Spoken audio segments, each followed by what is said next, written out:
1000 feet ऊपर उड़ रहा एक प्लेन में अचानक से ही सारा फ्यूल खत्म हो गया। काली अंधेरी रात में बिजली भी गुल हो गई। प्लेन में इतना भी फ्यूल नहीं बचा था कि वो अपनी डेस्टिनेशन तक पहुंच पाए। आखिर क्या हुआ था इस प्लेन के साथ? पायलट ने कैसे इस प्लेन को मौत के मुंह से बाहर निकाला? जानेंगे पूरी कहानी आज के इस वीडियो में। 23 अगस्त 2001 रात के लगभग 1 बजे एयर ट्रांजिट फ्लाइट 236 193 पैसेंजर और 13 क्रू मेंबर्स के साथ उड़ान भरती है।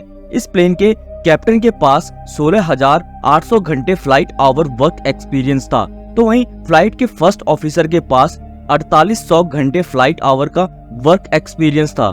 रात के अंधेरे में तारों के बीच यह प्लेन पोर्टिला एयरपोर्ट लिबियन की तरफ और रवाना हो गया। पायलट 1 बाय 1 टेक ऑफ के सारे प्रोसीजर को फॉलो कर रहा था। हर 30 मिनट बाद फ्यूल को भी चेक किया जा रहा था। लगभग 4 घंटे उड़ान भरने के बाद पायलट ने कुछ ऐसा नोटिस किया था जो उन्होंने अपने पायलट करियर में न कभी देखा था और न ही कभी सुना था। प्लेन के इंजन नंबर 2 में ऑयल का प्रेशर अचानक से बढ़ गया, वहीं इसका टेम्परेचर अचानक से कम होने लगा।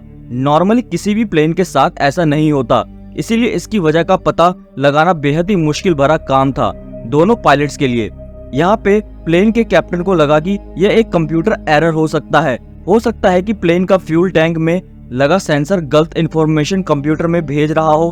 प्लेन के मैनुअली में लो ऑयल टेम्परेचर और हाई प्रेशर के बारे में कुछ लिखा हुआ ही नहीं था, इसलिए उन्होंने डायरेक्ट कंपनी को फोन किया और कहा कि इस वक्त हम 40,000 फीट के एल्टीट्यूड में फ्लाई कर रहे हैं।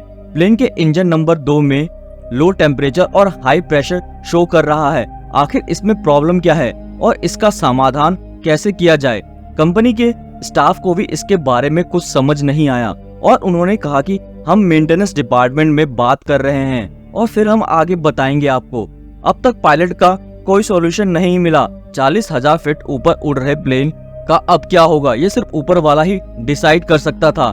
कंपनी को कॉल करने के बाद भी कोई भी सॉल्यूशन नहीं निकल पाया, इसीलिए पायलट अभी भी ये समझ रहा था कि ये सेंसर का ही प्रॉब्लम हो सकता है। इसी सोच के साथ कैप्टन ने अपनी उड़ान को जारी रखा। उड़ान के करीब 20 मिनट बाद कॉकपिट में एक अलार्म बजने लगा। यह alarm fuel balancing alarm warning था। आखिर ये अलार्म बजता क्यों है और क्यों ये इस टाइम बज रहा था? जैसे कि हम जानते हैं कि प्लेन के विंग्स में फ्यूल टैंक बना होता है। दोनों ही टैंक्स में बराबर मात्रा में फ्यूल भरा होता है ताकि प्लेन अनबैलेंस ना हो जाए।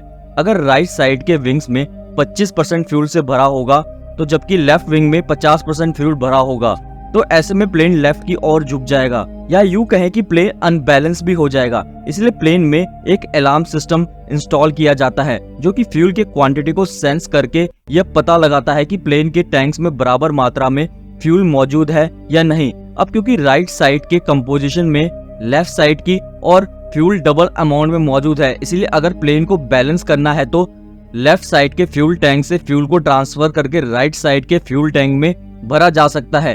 इस टेक्निक की मदद से किया जा सकता है और इस टेक्निक को कहा जाता है क्रॉस फिट सिस्टम। बात करें फ्लाइट 236 की, तो इस प्लेन के कैप्टन के लिए कंफ्यूजन और भी ज्यादा बढ़ने लगी।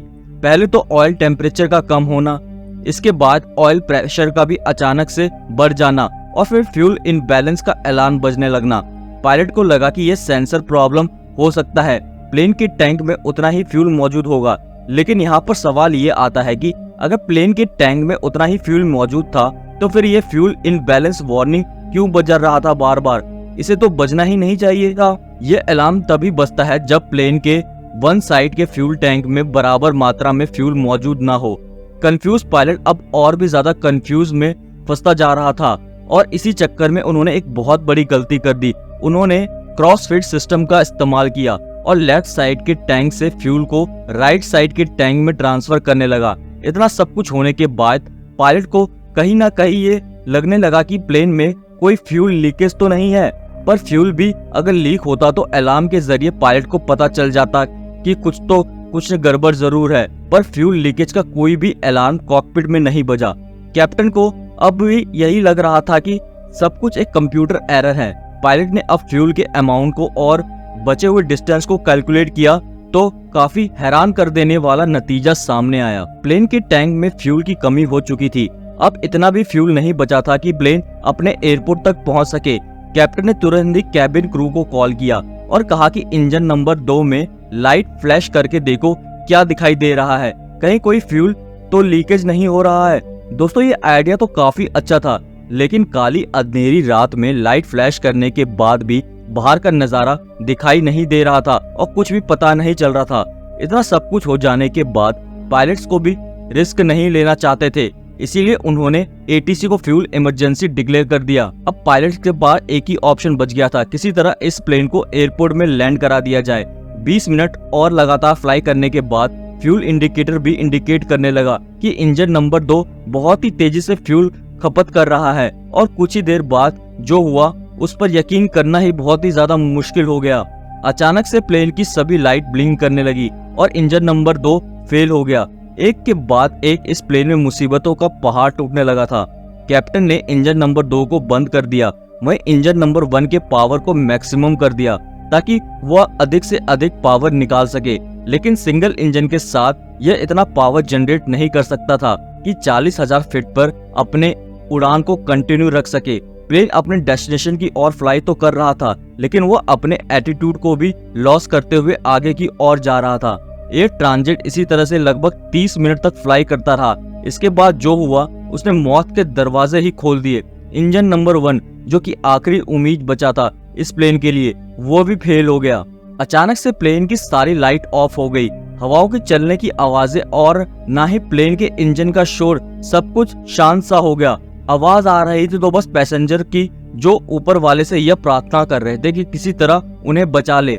दोस्तों प्लेन के इंजन में ही जनरेटर लगा होता है, इसलिए अगर प्लेन का सभी इंजन अगर फेल भी हो जाए तो प्लेन को इलेक्ट्रिसिटी भी मिलना बंद हो जाएगा, और अगर इलेक्ट्रिसिटी भी अगर नहीं मिलेगा तो पायलट हाइड्रोलिक पावर का इस्तेमाल नहीं कर पाएगा।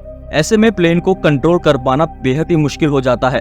फ्लाइट 236 में R80 यानी कि रैम एयर टरबाइन लगा हुआ था। ये टरबाइन ऑटोमेटिकली ऑन हो जाता है जब कभी भी प्लेन में इलेक्ट्रिसिटी फेल हो जाए। इस टरबाइन में एक राउटर लगा होता है जो कि एयर के कांटेक्ट में आके रोटेट करने लगता है और इस तरह प्लेन थोड़ा बहुत इलेक्ट्रिसिटी जनरेट कर लेता है, जो कि कॉकपिट के इम्पोर्टेंट इंस्ट्रूमेंट्स को ऑन रखने में मदद करता है।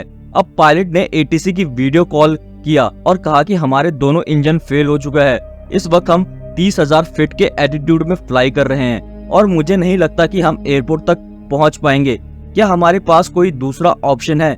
एटीसी ने सजेस्ट किया कि आप समुद्र के बीचों बीच फ्लाई कर रहे हैं और आपके आसपास कोई भी एयरपोर्ट मौजूद नहीं है। आपके पास सिर्फ एक ही रास्ता है जो कि बहुत मुश्किलों से भरा है। आपके डेस्टिनेशन के ठीक पहले एक छोटा सा एयरपोर्ट है, वहाँ पर आप लैंड कर सकते हैं। अगर किसी तरह से वहाँ तक पहुँच जाए तो बिना इंजन के ये प्लेन सिर्फ ग्लाइड कर सकता है, मानो ये प्लेन ना होकर एक बड़ा सा ग्लाइडर हो। इस वक्त प्लेन का एल्टीट्यूड 30,000 फीट था और प्लेन कुछ इस तरह से ग्लाइड कर रहा था कि अगर यह 5,000 फीट आगे की ओर जाता है तो यह 1,000 फीट नीचे की ओर भी आ रहा है। इतने एल्टीट्यूड में एयर प्रेशर भी नॉर्मल नहीं होता, इसलिए प्लेन का इंजन ही कॉकपिट और कैबिन में ब्लीड एयर प्रोवाइड करता है ताकि प्लेन के अंदर सभी लोग आसानी से सांस ले सके। अब यहाँ पे इंजन फेलियर की वजह से ब्लीड एयर का सप्लाई भी रुक गया था। जब कभी भी एयर प्रेशर लो हो जाता है तो ऑटोमेटिकली ऑक्सीजन मास्क ड्रॉप हो जाता है, जो कि लगभग 20 मिनट तक ऑक्सीजन सप्लाई कर सकता है और 20 मिनट में यह प्लेन 15 से 20,000 के एल्टीट्यूड में आ सकता है। इसके बाद धीरे धीरे एयर प्रेशर भी नॉर्मल होने लगता है, इसलिए ऑक्सीजन मास्क की जरूरत नहीं पड़ती।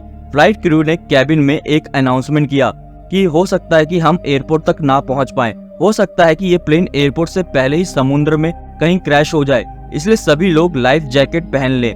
प्लेन धीरे धीरे समुद्र की ओर नजदीक आता जाता है। पायलट लैंडिंग की तैयारी करने लगा बिना इंजन के। ऐसे कंडीशन में अगर एक भी गलती हो जाए तो पायलट को मौका ही नहीं मिलेगा अपनी गलती सुधारने की। इसलिए पायलट के पास सिर्फ एक ही ऑप्शन बचा हुआ था कि किसी तरह से इस प्लेन को एयरपोर्ट तक पहुंचा दिया जाए। 4,000 फीट, 3,000 फीट, फिर उसके बाद 2,000 फीट। फाइनली हवा के बहाव ने साथ दिया, जिसकी वजह से प्लेन अधिक दूरी तक फ्लाई कर सका और ये प्लेन रनवे पर टच डाउन कर गया।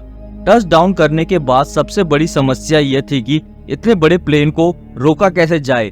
प्लेन के इंजन में रिवर्स थ्रस्ट होता है जो प्लेन को स्लो डाउन करने में मदद करता है। अब क्योंकि फ्लाइट 236 के सभी इंजन फेल हो चुके थे, इसीलिए वो रिवर्स थ्रस्ट का भी इस्तेमाल नहीं कर सकता था।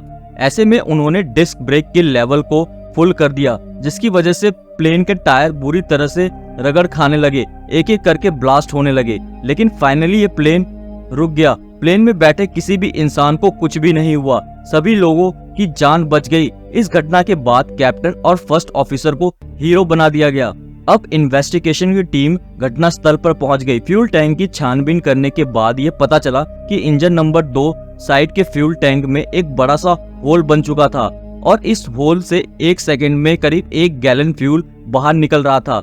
पर इस टैंक में आखिर इतना बड़ा होल कैसे बना? प्लेन को तो समय समय पर मेंटेनेंस के लिए भेजा जाता है ताकि इस तरह की कोई भी बड़ी घटना ना घटे, तो फिर आखिर में ये कैसे हुआ? क्या मेंटेनेंस के दौरान ही कुछ गड़बड़ी हुई थी? इसका पता लगाने के लिए एक टीम को मेंटेनेंस डिपार्टमेंट में छानबीन करने के लिए भेजा गया।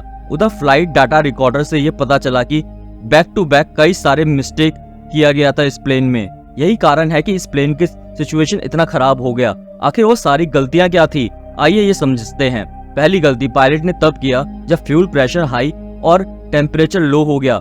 उन्होंने इसे एक कंप्यूटर एरर मान लिया, जबकि प्लेन के टैंक में एक होल बन चुका था। कुछ देर बाद फ्यूल इनबैलेंस का अलार्म बजा, यानी कि अकॉर्डिंग टू पायलट अगर वह कंप्यूटर एरर था तो दोनों टैंक्स में फ्यूल मौजूद होना चाहिए था, और अगर दोनों टैंक्स में फ्यूल होता तो फ्यूल इनबैलेंस अलार्म बजता ही नहीं। इस बात को पायलट ने नोटिस नहीं किया। ये अलार्म तभी बजता है जब फ्यूल लीक होने के कारण दोनों टैंक्स में से किसी एक टैंक में फ्यूल की कमी हो जाए, यानी कि दोनों विंग्स में बराबर मात्रा में फ्यूल मौजूद ना हो। यहाँ पर पायलट ने सबसे बड़ी गलती यह किया कि उन्होंने क्रॉस फिट सिस्टम का इस्तेमाल किया। इससे हुआ कि दोनों विंग्स का फ्यूल टैंक आपस में कनेक्ट हो गया। टैंक 1 का फ्यूल टैंक 2 में जाने लगा और फिर टैंक 2 से सारा फ्यूल लीक हो गया। अगर पायलट क्रॉस फिट सिस्टम को बंद कर देता तो टैंक 1 का फ्यूल टैंक 2 में नहीं जाता और टैंक 1 का फ्यूल बच जाता बर्बाद होने से। वो तो अच्छा था कि रास्ते में एक एयरपोर्ट मिल गया और यह प्लेन किसी तरह से उस एयरपोर्ट तक पहुंच गया। अगर वो एयरपोर्ट ना होता तो कहानी ही कुछ और होती। उधर मेंटेनेंस डिपार्टमेंट से ये पता चला कि मेंटेनेंस के दौरान फ्यूल पाइप में बदलाव किया गया था। जिस पाइप का इस्तेमाल किया गया था वो फ्लाइट 236 में, दरअसल ये पाइप इस प्लेन में फिट नहीं था, लेकिन साइज सेम होने के कारण उसे इस्तेमाल कर लिया गया था और इसीलिए इतनी बड़ी गलती हो गई। इस बात को मेंटेनेंस डिपार्टमेंट ने भी एक्सेप्ट किया कि हाँ, हमसे गलती हुई है। इस घटना के बाद फ्लाइट मैनुअल में क्रॉस फिट सिस्टम के बारे में भी जानकारी दिया जाने लगा है। तो ये थी कहानी एयर ट्रांजिट की। दोस्तों, अगर आपको ये वीडियो काम की लगी हो या वीडियो से कुछ सीखने को मिला हो या आपके पास भी प्लेन से रिलेटेड कोई स्टोरी है तो हमें कमेंट के जरिए जरूर बताएं और हमारी वीडियो को लाइक शेयर जरूर करें और हमारे चैनल को सब्सक्राइब भी कर दें।